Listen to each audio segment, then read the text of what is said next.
Hello, we're in our middle autumn month here at Homegrown Veg in the United Kingdom, and what we're going to be growing this year has been grown.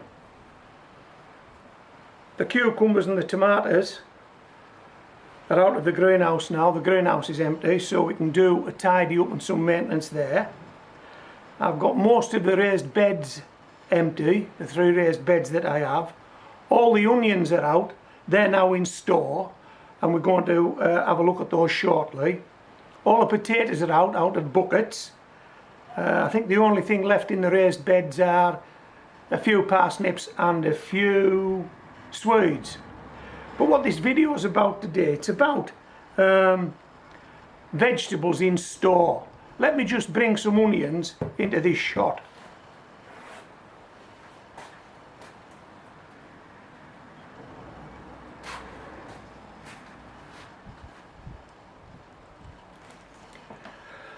These are some of my onions.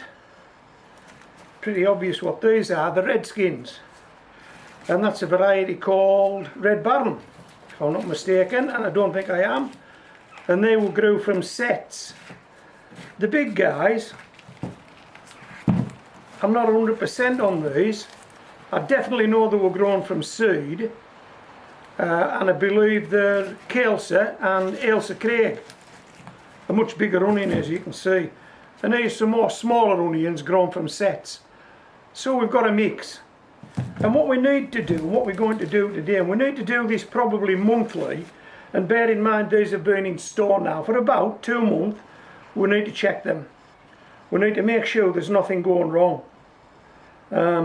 Because if one onion goes, it may easily spread it to another onion, and if you're not on your guard, you can lose quite a few onions. And basically all you need to do is look at the base, see there's nothing going wrong there, nothing going wrong there, and a bit of a squeeze. It's easy enough, a bit of a squeeze. Doesn't take you long to get through quite a few onions doing that. And if they're solid, if they're hard, and there's no signs of any wasting, they're okay. Now I've stored onions in these mushroom crates, these recycled mushroom crates now for a number of years, and I've had some really good results. I mean, I've stored onions in this garage for 6 months. Easy. Oh, hello. Oh, now then, can you see this? I don't know if you can see this, how well this will.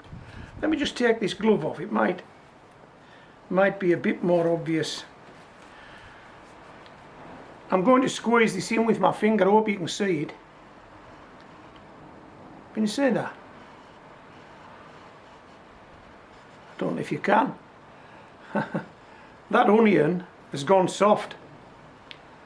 That onion needs to go in the bin. Now if I hadn't found this today and it had stayed in here with these other onions, who knows what might have happened? Who knows? So we'll put this to one side, that's going in the bin, and we'll check the rest of my onions.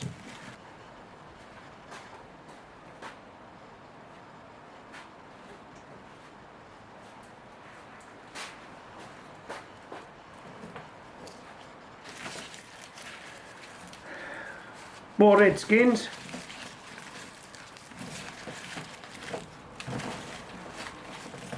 Yeah, they feel okay.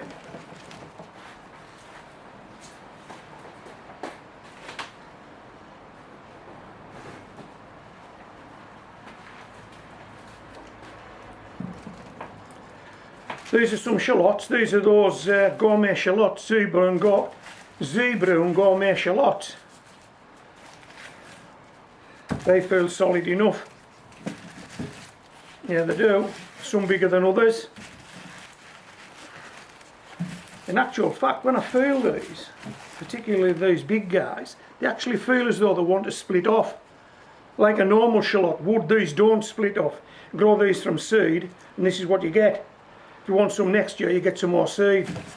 Oh, hello. Glove off. For demonstration. That's soft. Can you see that? That gourmet shallot has bit the dust. It won't make the cut. That's going in the bin later.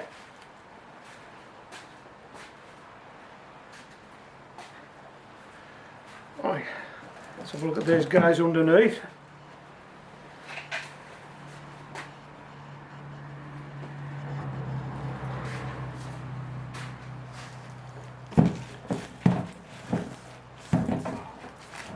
Yeah, solid. Solid as a rock.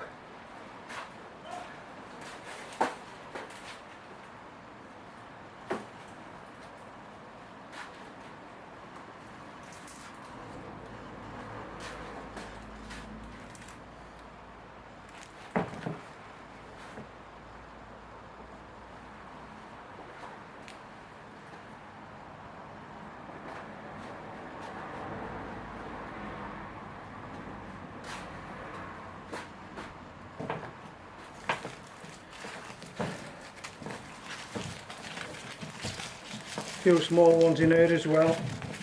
They need to be checked because if a small one can turn a big one if you miss it. Yeah, they feel fine.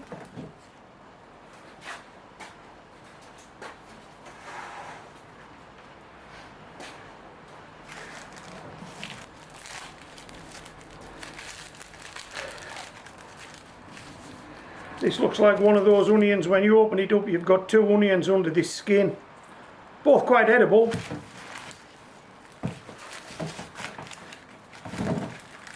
Yep, we're okay with them, they're solid.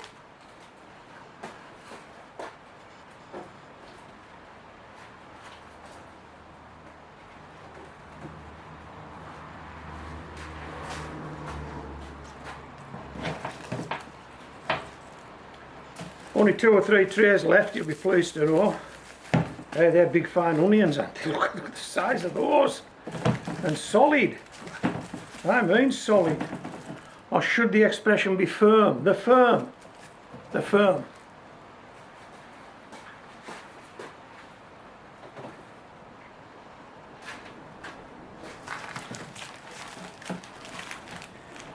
Yeah. I don't think we've got any issues in this crate. Just these two. Yep. They're happy with that.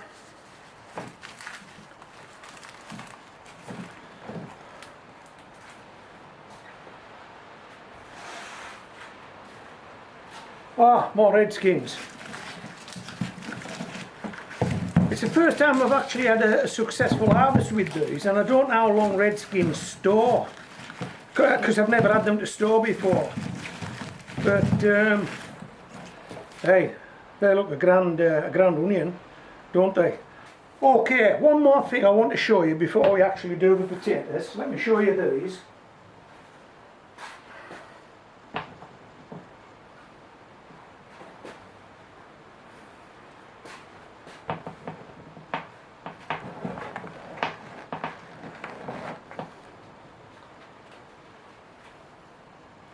Okay, I'll just turn these slightly towards the camera.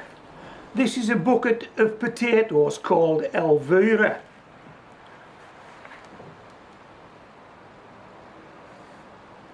As you can see, Elvira is ready to be harvested. In fact, Elvira was ready to be harvested when I harvested all my other potatoes and my onions at the back end of summer. So 2 months ago I could have harvested these, and this is a potato called Swift. Let me just turn this to the camera a bit. That's Swift. So what are we up to here? Right, I'll tell you what we're up to.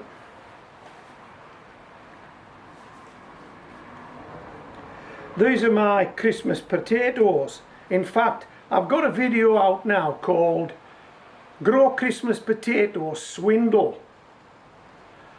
Grow Christmas Potatoes Swindle.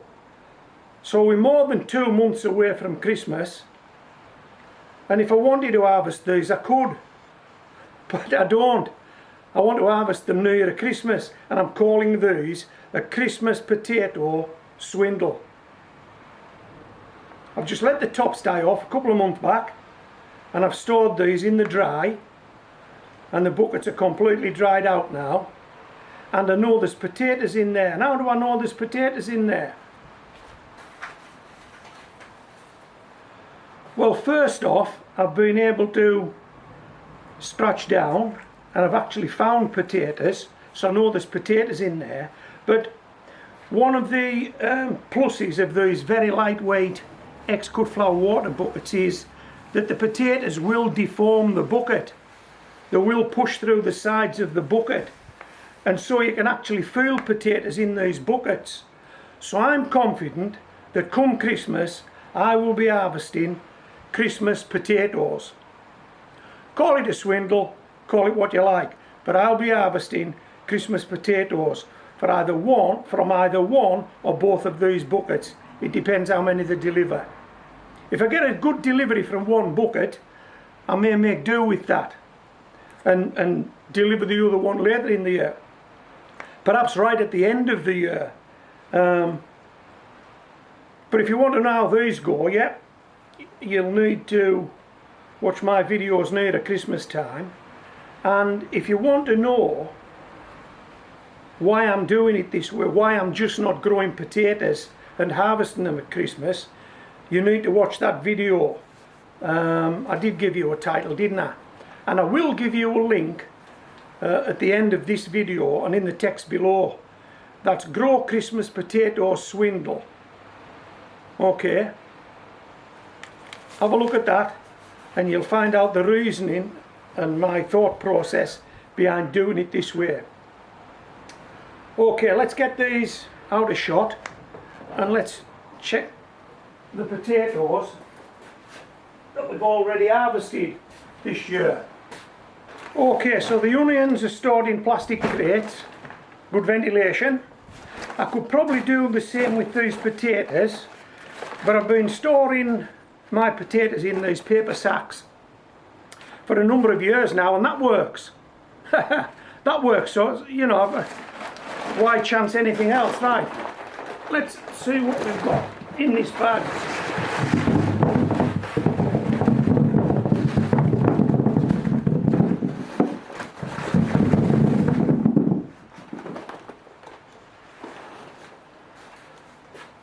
Okay, and again, there isn't a lot to be done here other than to check if any of them are going soft. See, some of these are starting to chit up, but you can easily take the chits off.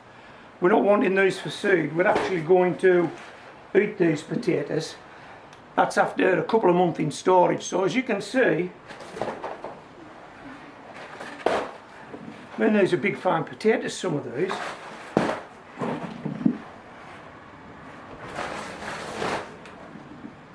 And again, a quick squeeze, see if they're going soft. If they're going soft, you want them out of there.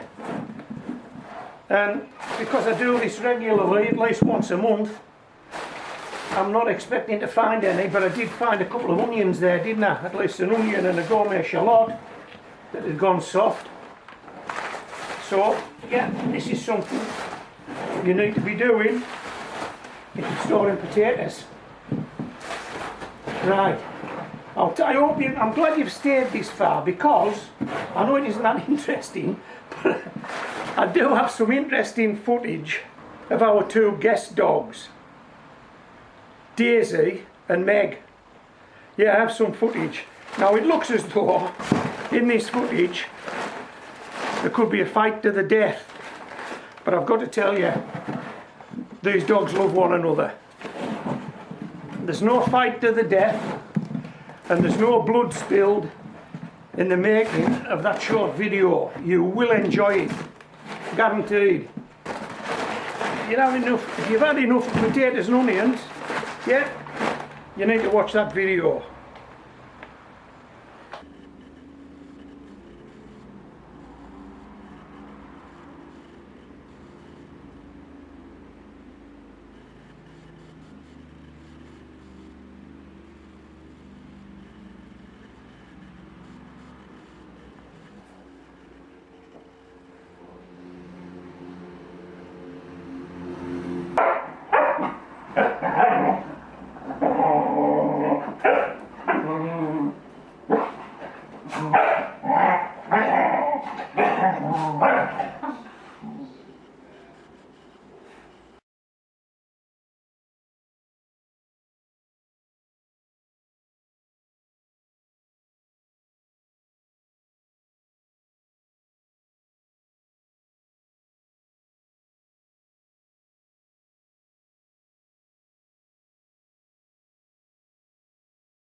Did you enjoy that? Loads of teeth and claws. Nobody got bit. Nobody got scratched. And then they went to sleep. There was an happy ending. Okay, so this is Homegrown Veg signing out.